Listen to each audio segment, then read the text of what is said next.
Shot clock is down to 5. Nice fake by James. Oh, he stops! LeBron James! James. Oh, no! Oh, a shot for LeBron James! Oh, my!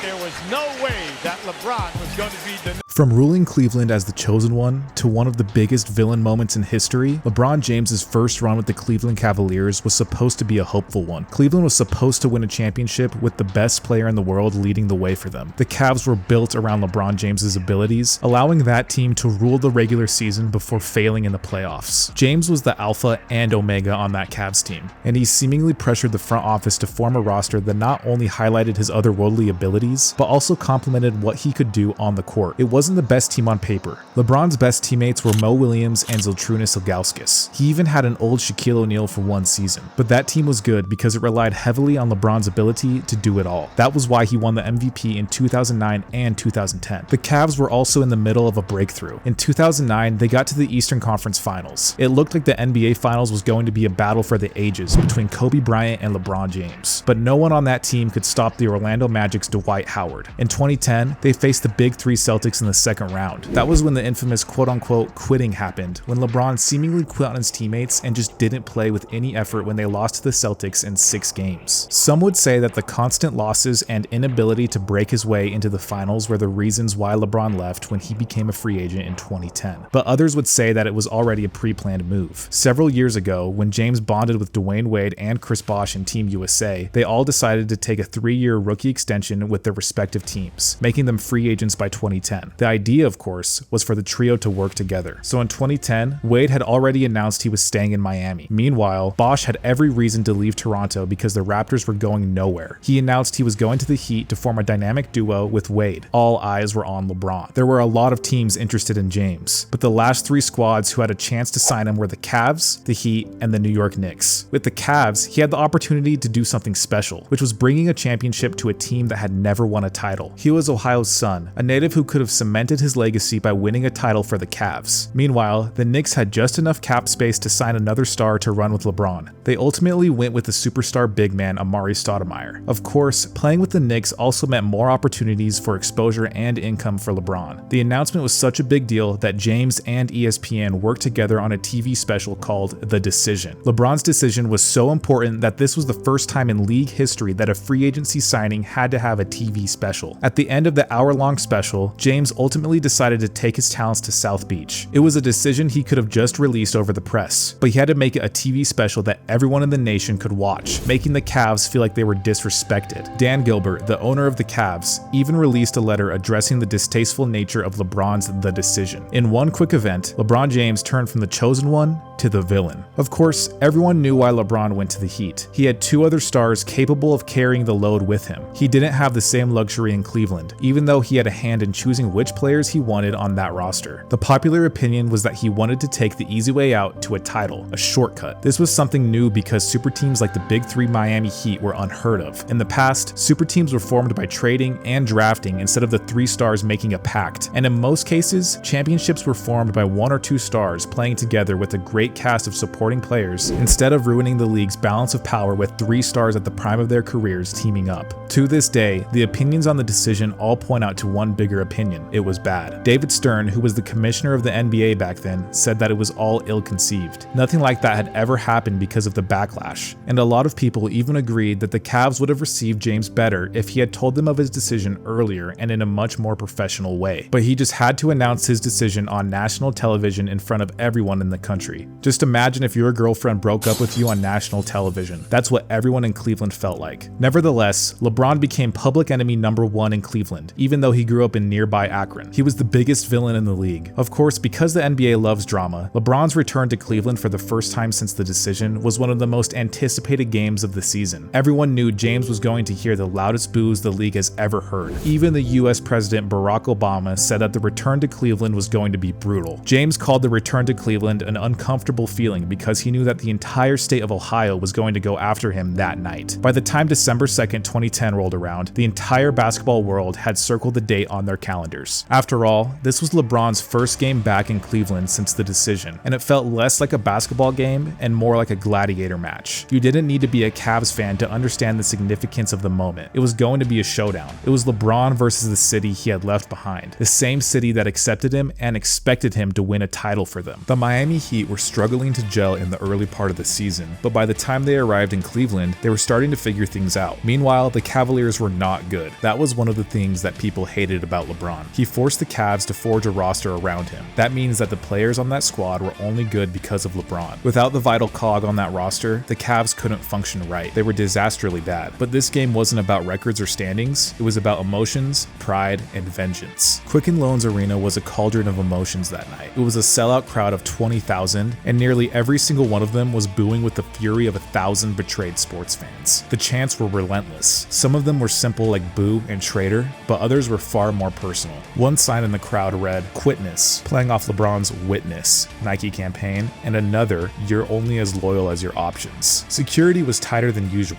with an almost surreal sense of anticipation for anything that could happen. Fans weren't just bitter, they were furious. It was like a scorned lover showing up at their ex's wedding. They were going to make sure the ex knew exactly how they felt. LeBron knew what was coming. He acknowledged before the game that it would be emotional, but he was also on a mission. He and the Heat were finally starting to click, and this game provided a chance for LeBron to quiet the doubters, silence the boos, and get a bit of closure on his departure from Cleveland. Once the game tipped off, the atmosphere became even more electric. LeBron was booed every time he touched the ball. But here's the thing, LeBron thrives in the spotlight, and on this night, he was dialed in. LeBron wasted no time making an impact. He scored the first basket of the game just seconds in with a smooth jump shot. The Heat jumped out to an early lead, and it was clear LeBron was in his element. The Cavs struggled to find their rhythm, while Miami's big three, LeBron, Dwyane Wade, and Chris Bosh, was firing on all cylinders. As the first quarter progressed, Miami extended its lead, with LeBron throwing down a powerful dunk that sent the crowd into a frenzy, and not a good one. You could feel the mix of cheers and boos. By the end of the first quarter, the Heat led 32-23, and it seemed like the Cavs were in for a long night. The second quarter didn't bring much relief for Cleveland. LeBron continued to dominate, showcasing his versatility with assists and rebounds. He wasn't just scoring, but was also assisting. He found his teammates for open shots, allowing Dwyane Wade to also contribute with his own spectacular plays. The Heat's defense was stifling, and the Cavs couldn't seem to catch a break. At halftime, Miami was ahead 59-40, with LeBron already racking up 24 points. He missed only 2 shots at that point in the game, showcasing that he was serious in trying to shut the fans down. After halftime, the Cavs tried to rally, coming out with some more energy. They needed to, as the crowd was desperate for something to cheer about. However, every time they made a mini run, LeBron was there to squash it. He answered with a big shot or a drive to the basket, reminding everyone why he was the king. By the end of the third quarter, the Heat had extended their lead to 95-65. LeBron had a spectacular sequence where it felt like he was toying with the Cavs.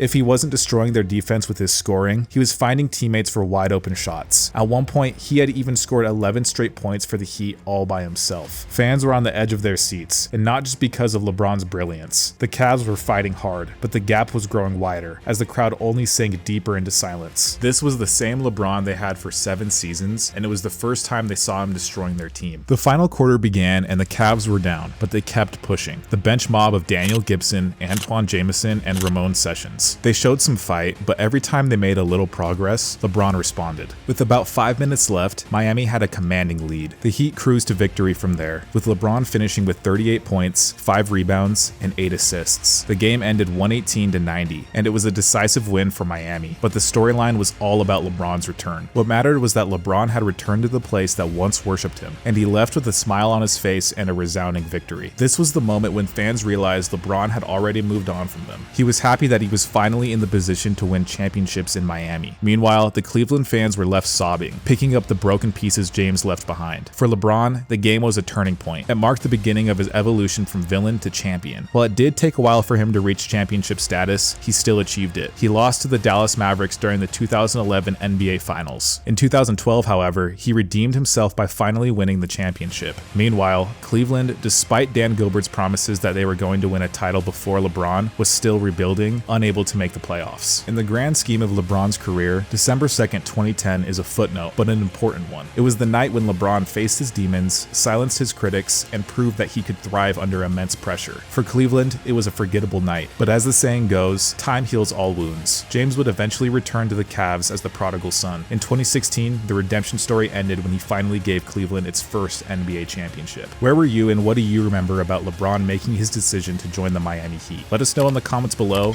and subscribe for more basketball content coming in the near future. I'll see you in the next one.